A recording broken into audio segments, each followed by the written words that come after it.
Doctor Ravi Kumar Dadhich, सह आचार्य व्यावसायिक प्रशासन, व्यापारिक सहनियम, कक्षा बीकॉम पार्ट फर्स्ट। आज हम भारतीय अनुबंध अधिनियम के अंतर्गत स्वीकृति के संबंध में चर्चा करेंगे। जैसा कि पिछले अध्याय में अपन ने देखा कि ठहराव का एक अभिन्न अंग प्रस्ताव होता है, ठीक उसी तरीके से ठहराव का दूसरा अभिन्न अंग स्वीकृति है, क्योंकि प्रस्ताव प्लस स्वीकृति ही वचन बनते हैं और वचन एक दूसरे के परस्पर वचनों को हम ठहराव के रूप में देखते हैं। वचन ही ठहराव है ना।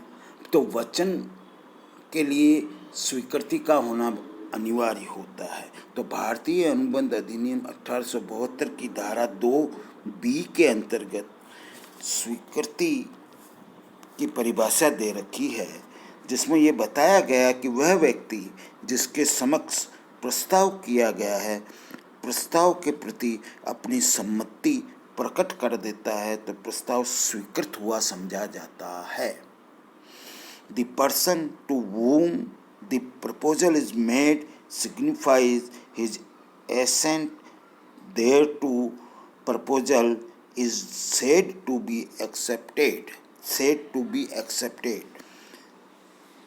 जब वो सहमति प्रदान कर देता है, इसका मतलब उसने उस प्रस्ताव पर अपना मत मना लिया है और उस कार्य को करने के लिए वो सहमत है, और यह कार्य को न करने के लिए वो सहमति उसने दे दी है। हम बहुत ही साधारण शब्दों में कह सकते हैं कि किसी प्रस्ताव पर सहमति प्रकट करना ही प्रस्ताव ग्रहीता ने उस प्रस्ताव को स्वीकार कर लिया है। यह सहमति गर्भित रूप से भी हो सकती है, लिखित रूप से भी हो सकती है, मौखिक रूप से भी हो सकती है और सांकेतिक रूप से भी दी जा सकती है।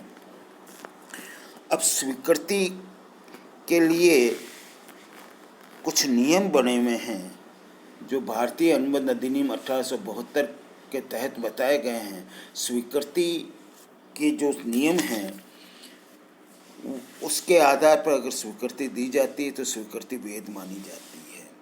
सबसे पहले जो पहला पॉइंट है वो स्वीकृति पूर्ण तथा शर्त रहित होनी चाहिए, अर्थात उस पर कोई दबाव नहीं होना चाहिए, कोई शर्त नहीं लगी होनी चाहिए और वह पूर्ण रूप से सही तरीके से स्वीकृति दी जानी चाहिए। दूसरा जो महत्वपूर्ण भाग है इसका स्वीकृति के संबंध में वो है प्रस्ताव की स्वीकृति में प्रस्ताव की शर्तों को की भी स्वीकृति मान ली जाती है। अगर प्रस्ताव में कोई शर्तें लगा रखी है और हम अगर उस प्रस्ताव की स्वीकृति देते हैं तो ये मान लिया जाता है कि आपने प्रस्ताव के साथ दी गई शर्तों को भी स्वीकार कर लिया है। तीसरा है स्वीकृति प्रस्ताव में निश्चित की गई विधि के अनुसार ही होनी चाहिए। अगर प्रस्ताव में कहा गया है कि वो लिखित में हो तो स्वीकृति लिखित में होनी चाहिए। अगर प्रस्ताव में कहा गया है कि ये मौखिक रूप में मान्य होगी तो मौखिक दी जा सकती है। नेक्स्ट है निश्चित विधि के अभाव में उचित और प्रचलित विधि से भी स्वीकृति दी जा सकती है। अगर प्रस्ताव में कोई भी विधि का उल्लेख नहीं किया गया है तो जो सामान्य रूप से सहमति के लिए जो विधि प्रचलित है उसके आधार पर भी हम उस प्रस्ताव की स्वीकृति प्रदान कर सकते हैं। स्वीकृति निर्धारित समय पर दी जानी चाहिए। जो प्रस्ताव में समय दे रखा है अगर तो उस समय के अंतर्गत ही स्वीकृति प्रदान करनी चाहिए। अगर समय नहीं दे रखा है तो भी एक पर्याप्त समय के अंतर्गत स्वीकृति प्रदान कर देनी चाहिए। निश्चित समय के अभाव में उचित समय पर स्वीकृति होनी चाहिए। स्वीकृति प्रस्ताव की शर्तों का निष्पादन करके दी जा सकती है। ये बहुत ही इम्पोर्टेंट पॉइंट है कि हमने प्रस्ताव की शर्तों को पढ़ लिया है, उसको स्वीकृति प्रस्ताव की शर्तों के अनुसार निष्पादित करते हुए दी जानी चाहिए।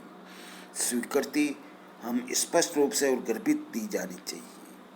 प्रस्ताव की जानकारी के बिना स्वीकृति देना बेकार है। अगर आपको प्रस्ताव की जानकारी नहीं है और अगर आपने स्वीकृति प्रदान कर दी है और फिर आप कह देते हो कि मुझे प्रस्ताव की जानकारी नहीं है, तो वो ऐसी स्वीकृति बेकार मानी जाएगी। स्वीकृति उस व्यक्ति द्वारा ही दी जानी चाहिए जिसको प्रस्ताव रखा गया है। ये बहुत ही ज़रूरी है कि सहमति, स्वीकृति उसी व्यक्ति के द्वारा दी जाए जिसके समक्ष प्रस्ताव रखा गया है। प्रस्ताव, सामान्य प्रस्ताव को कोई भी व्यक्ति स्वीकार कर सकता है और किसी तरीके का इसमें कोई विशेष नियम लागू नहीं होता। सामान्य प्रस्ताव है तो कोई भी व्यक्ति उसको स्वीकार करके अपनी सहमति प्रदान कर सकता है। स्वीकृति का संवहन होना आवश्यक है, यह बहुत ही जरूरी है। जब तक संवहन नहीं होता है, जब तक अधूरा ही माना जाता है। स्वीकृति के लिए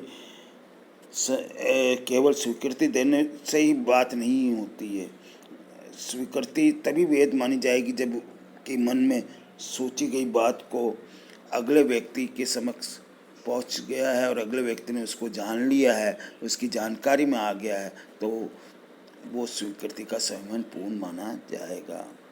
मौन रहना स्वीकृति का लक्षण नहीं होता है। ये भी हम कई बार किसी कार्य के संबंध में मौन रह जाते हैं तो वो स्वीकृति नहीं मानी जाती है।